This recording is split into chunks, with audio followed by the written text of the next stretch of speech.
possibilidade de uma delação premiada do banqueiro Daniel Worcaro, o dono do Banco Master, tem ganhado essa força, como a gente falou logo na abertura do Acordo Metrópolis de hoje, principalmente por causa dessa última prisão, a segunda prisão dele, dentro da terceira fase da Operação Compliance Zero. Os investigadores da Polícia Federal aguardam essa extração dos dados dos celulares apreendidos com o empresário para entender a dimensão do caso e os possíveis envolvidos e, claro, também para onde que a delação do Daniel Worcaro pode levar os investigadores e a justiça. Por isso mesmo, eu vou conversar com o nosso coordenador de política aqui do Metrópolis.com, que está sempre com a gente aqui, às segundas e sextas, o Gabriel Bus. Bus, muito bom dia. A gente termina a semana falando muito de Daniel Worcaro e, claro, abre a semana também falando de Daniel Worcaro, porque com tudo que aconteceu na vida dele na última semana, cresce, fica mais quente a possibilidade de delação premiada. Mas eu também, lendo a matéria de capa aqui do Metrópolis.com, consegui, através da matéria, entender um ponto muito importante, que é super importante da gente reforçar para a nossa audiência, para entender o que é a delação premiada, a importância dela, é que o Daniel Worcaro ele precisa ter o que falar para a polícia e para a justiça. Precisa ter mais substância. Não pode ser só a repetição do que já tem sido descoberto com os celulares dele, por exemplo. Agora, a Polícia Federal pegou mais outros 3 aparelhos e vai ter todo um trabalho ali de perícia pela frente, mas ele precisa ter mais substância.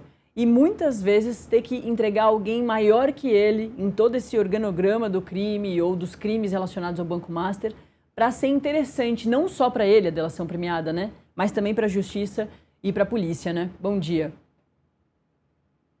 Bom dia, Nath. Bom dia para quem está nos assistindo. Pois é como eu tinha falado aqui, na sexta ele vai ter que ter muito mais do que a Polícia Federal já descobriu, porque não adianta fazer uma delação só para confirmar o que a Polícia Federal já colheu, né, de informações através dos celulares apreendidos, através da própria investigação, das transações de oitivas, né? Com pessoas do Banco Central, com pessoas ligadas a esse caso. Então, ele vai precisar entregar o que ainda não se sabe. E aí, o que torna difícil a delação é justamente isso. Se ele, de fato, tem algo a entregar para além do que já está sendo descoberto. É importante que seja feita essa nova extração desses celulares que foram apreendidos ali na quarta-feira, quando ele é preso novamente. São alguns aparelhos, dali podem sair novidades em relação ao que temos até aqui. Obviamente, já desde semana passada, quando vazaram aqueles dados em relação ao que tinha sido apreendido lá atrás, já mostra que a Polícia Federal tem um caminho a seguir, tem muitas coisas, muitas perguntas que precisa responder e com certeza a investigação já está fazendo esse papel.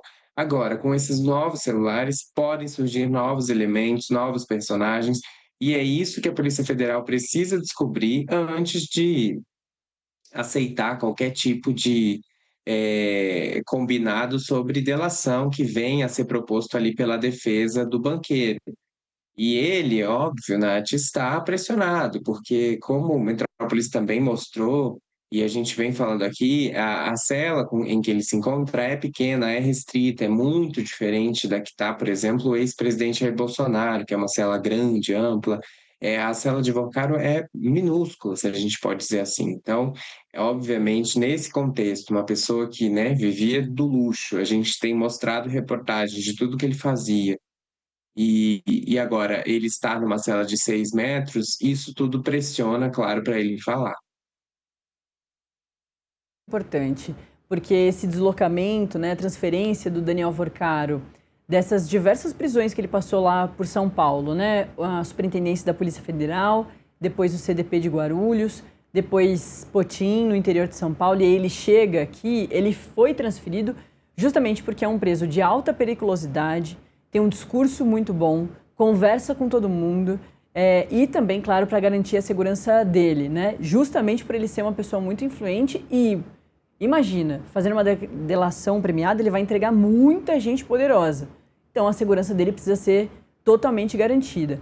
E tem esse ponto também de levá-lo a um presídio de segurança máxima, que as regras são muito restritas, rígidas, pressionam a um homem acostumado a muito luxo, né? Ele não queria vir aqui para Brasília nem no avião da Polícia Federal, ele queria vir num jatinho particular, no jatinho dele, mesmo já investigado.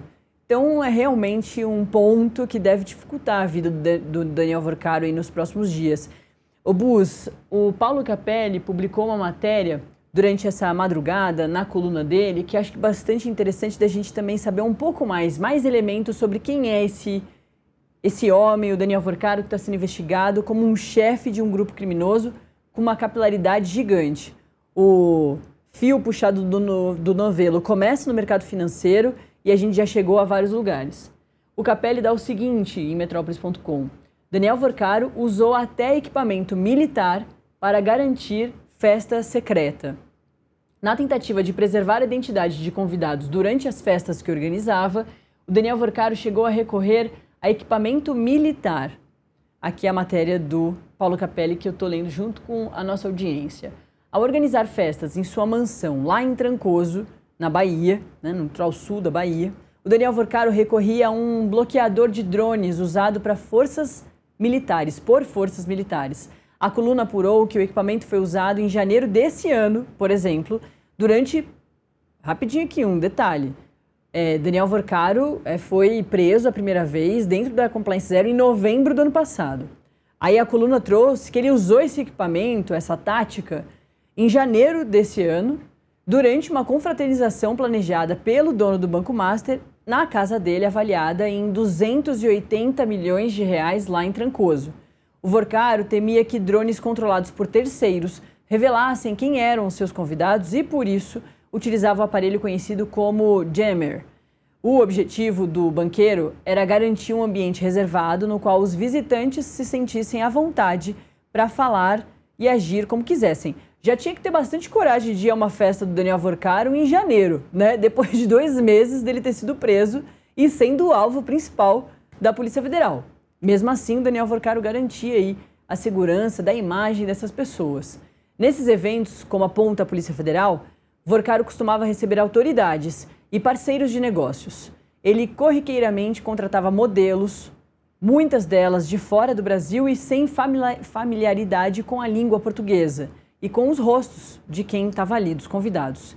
E como a legislação brasileira restringe o uso de bloqueadores de drones, Vorcaro usava um de fabricação estrangeira que não se submetia às regras da Agência Nacional de Aviação Civil, a ANAC, e o sistema da Agência Nacional de Telecomunicações, a Anatel. A prática reforça a cautela do banqueiro para preservar o sigilo das autoridades com as quais se relacionava e também, claro, esses diversos métodos alternativos para além da legislação brasileira, para além do que era esperado que todo brasileiro fizesse, né, Buz? Então, acho que tudo que está sendo revelado vai mostrando esse perfil criminoso do Daniel Vorcaro, que está sendo, claro, tudo muito investigado pela Polícia Federal. Com certeza, Nath. É impressionante a cada nova revelação o tanto de cautela que ele tinha, de cuidado que ele tinha com os convidados, para que justamente não ficasse claro quem eram e quais eram essas relações. Eu acho que esse é o maior desafio da Polícia Federal neste momento, revelar quem tinha uma relação amistosa com o Vorcaro, mas não está envolvida no escândalo, e quem de fato está, porque, como a gente vem falando aqui, existem envolvimentos de A a Z com o Vorcaro, né? De políticos da direita, do centro, da esquerda, todos ali, todas as esferas da política têm algum envolvimento. E aí, para além da política, no judiciário também você tem envolvimentos. Então, vai ser muito importante a Polícia Federal esclarecer quem era ou quem teve algum tipo de relacionamento com o Vorcaro amistoso, que não envolvia o escândalo, e quem de fato teve o envolvimento. E aí, esse, para mim, me parece ser o maior desafio de responder nesse momento, porque ele tinha, para além desses envolvimentos todos, cautela nos eventos que fazia. E, claro, muitos políticos podem alegar: olha, uma foto, né, uma carona num jatinho não significam nada. A gente já tem, de fato, evidências de casos passados de que nem sempre, porque a pessoa pegou um jatinho ou porque a pessoa tirou uma foto, ela tem envolvimento com o caso. Agora, É difícil para o político que também quiser ficar de fora criticando o caso, se tiver alguma dessas coisas relacionadas, porque a população não vai entender que, olha, nossa, esporadicamente peguei uma carona no avião, ou esporadicamente fiz uma foto numa festa X. As pessoas não vão entender, elas vão querer relacionar a pessoa ao caso. Então, para os políticos, é um momento delicado, porque mesmo que tentem se desassociar, se tem algum tipo de associação, e como a gente não tem evidências de quem de fato está envolvido no caso e quem não está, para a população fica o sentimento de, nossa, toda a classe política quase está envolvida nesse caso. E para a Polícia Federal fica o desafio de realmente separar, vamos dizer assim, é uma expressão popular, o joio do trigo, né? Porque é evidente que quando você cavoca, existe uma relação ampla que vai suprapartidária, se a gente pode dizer assim, e essa relação suprapartidária agora precisa ser separada de quem realmente está, ou pelo menos sabia desse caso e prevaricou, ou de fato não sabia e só participou de atos isolados que envolviam Daniel Vorcaro. É um trabalhão aí pela frente, né, da Polícia Federal principalmente, e ainda com esse elemento de uma delação premiada do Daniel Vorcaro. Antes da gente mudar de assunto, mandar um abraço para quem nos acompanha aqui pelas nossas transmissões, não só no YouTube, mas pelo X, mas no YouTube eu acompanho aqui o chat, muita gente mandando mensagem, mandando as suas opiniões em relação ao caso do Daniel Vorcaro. Tem sempre diversas manifestações. Quando a gente fala de Daniel Vorcaro, o chat aqui bomba. Bus, outro assunto que bomba bastante e é importante para essa semana é